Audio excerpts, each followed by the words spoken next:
पागल दिखाई नहीं दे रहा है? मेजर साहब आ रहे हैं, रास्ते से हट जा, नहीं तो बहुत मारूंगा। तुम्हें पता है ये कौन है? जिस आदमी को तुम लोग पागल कह रहे हो, पत्थर मार रहे हो, जानते हो ये कौन है? नमस्कार दोस्तों, आज मैं आपके लिए एक ऐसी कहानी लेकर आया हूं जो ना सिर्फ आपकी आंखों को नम कर देगी बल्कि आपके रोंगटे खड़े कर देगी। ये कहानी उस गुमनाम नायक की है जिसे दुनिया पागल समझकर पत्थर मारती रही, लेकिन जिसके सीने पर सजे मेडल और शरीर पर लगे घाव इस देश की सुरक्षा की गवाही दे रहे थे। सोचिए, जिस तिरंगे को हम और आप साल में 2 बार लहराकर भूल जाते हैं, उस तिरंगे की रक्षा के लिए एक इंसान अपना मानसिक संतुलन खो बैठा।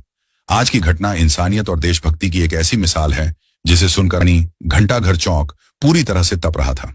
मई की गर्मी थी और लू के थपेड़े चल रहे थे। सड़क पर डामर पिघलने को तैयार था। इसी बीच चौराहे के एक कोने में, जहां नगर निगम का एक पुराना कूड़ेदान रखा था, वहीं एक साया बैठा था। वह एक इंसान था, लेकिन उसे देखकर इंसानियत का बोध होना मुश्किल था। उसके सिर के बाल जटाओं की तरह आपस में गूंथ गए थे, जिनमें महीनों की धूल और गंदगी जमी थी। चेहरे पर बेतरतीब बढ़ी हुई दाढ़ी थी, जो उसकी आंखों के नीचे के काले घेरों को ढकने की नाकाम कोशिश कर रही थी। बदन पर जो कपड़े थे, उन्हें कपड़ा कहना भी वस्त्रों का अपमान था। वे महज चीथड़े थे जो मेल और पसीने से अकड़ चुके थे। आसपास से गुजरने वाले लोग अपनी नाक सिकोड़ लेते। कोई उसे गंदा पागल कहता तो कोई उसे पत्थर मार देने की धमकी देता, लेकिन वह आदमी, वह अपनी ही दुनिया में था। उसके होंठ लगातार हिल रहे थे, जैसे वह किसी अदृश्य सेना को निर्देश दे रहा हो। चौराहे की सबसे मशहूर फलों की दुकान सोहनलाल की थी। सोहनलाल अपनी दुकान की सफाई और अपनी अमीरी के घमंड के लिए जाना जाता था।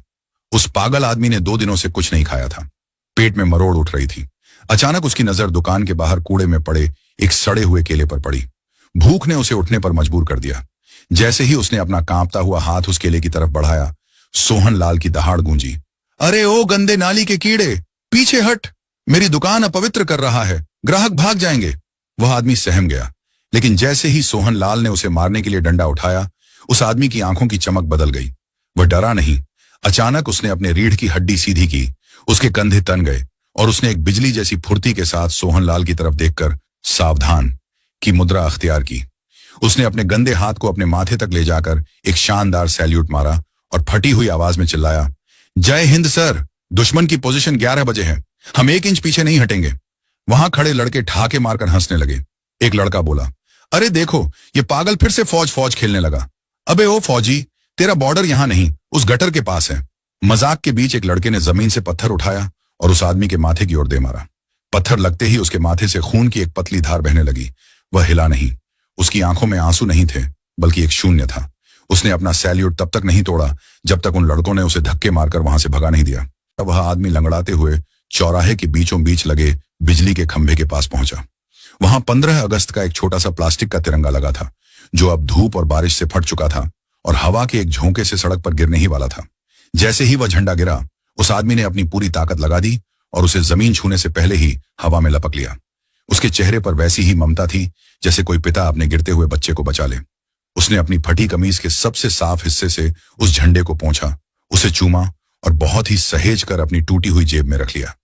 उसके लिए वह प्लास्टिक का टुकड़ा नहीं, उसकी जान थी। तभी शहर की शांति भंग हुई। दूर से कई सायरन एक साथ बजने लगे। पुलिस की गाड़ियां भागने लगी।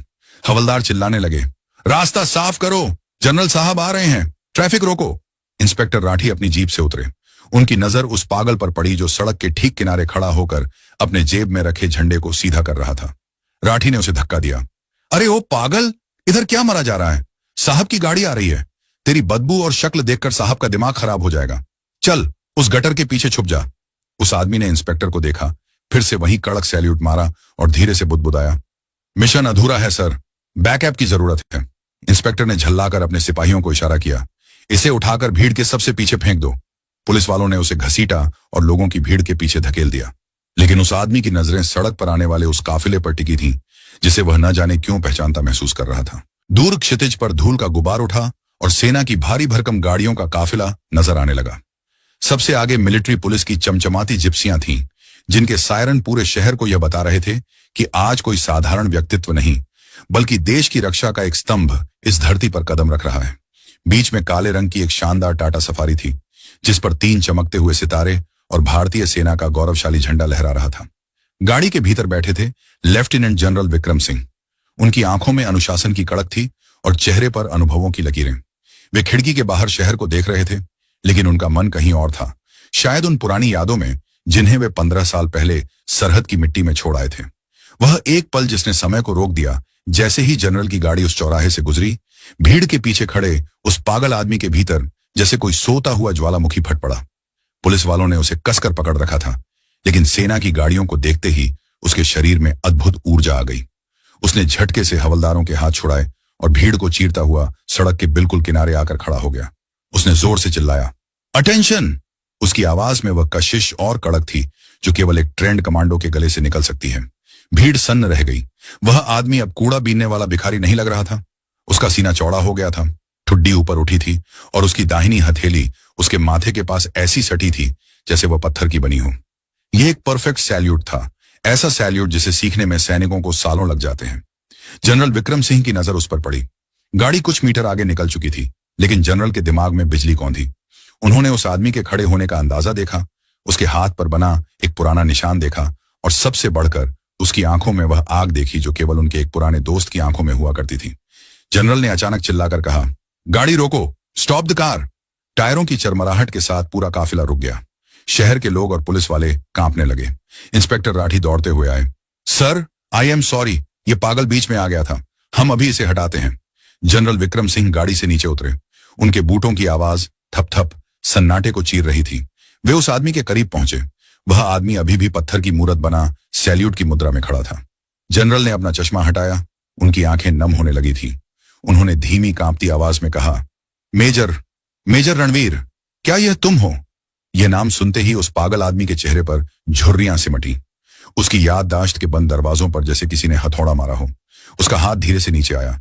उसने जनरल को देखा और बहुत धीमी आवाज में कोडवर्ड बोला, operation cobra, mission Lahore, reporting for duty, sir. यह सुनते ही जनरल विक्रम सिंह ने प्रोटोकॉल की परवाह किए बिना उस गंदे, बदबूदार और घायल आदमी को गले लगा लिया। देश का एक 3 स्टार जनरल उस सड़क पर एक पागल के गले लगकर बच्चों की तरह रो रहा था। पूरा शहर इस दृश्य को देखकर पत्थर हो गया था। जनरल विक्रम सिंह ने पीछे मुड़कर भीड़ की तरफ देखा। उनकी आंखों में अब आंसू नहीं, अंगारे थे। वे दहाड़े, तुम लोग इसे पागल कह रहे थे, इसे पत्थर मार रहे थे। जानते हो यह कौन है? ये मेजर रणवीर सिंह राठौर है, पैरा स्पेशल फोर्सेस का वह शेर जिसने कारगिल में अकेले दुश्मन के 3 बंकर उड़ाए थे। जनरल की आवाज भर्रा गई।